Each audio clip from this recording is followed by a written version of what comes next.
case number 6, we've got the Fridge-Scaping trend. Let's roll the clip. It's the wacky viral trend sweeping the nation. I'm going to line these up tallest to shortest. It's called Fridge-Scaping. Creative types organize and decorate the inside of their refrigerators. Decorate? With all sorts of things you wouldn't normally find in a fridge, like tulips, picture frames, even sculptures. This one. But is it cringe?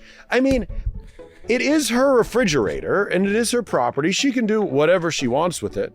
Doesn't seem like she's hurting anybody. Counselor Ray, what do you think? It's hoarder cat lady vibes. That's all it is. Yeah, I was going to say, I think it's undiagnosed mental illness, some kind of like obsessive compulsive disorder mixed with some other things. There's a lot more going on than just what's going on in the fridge. Stream the full episode now.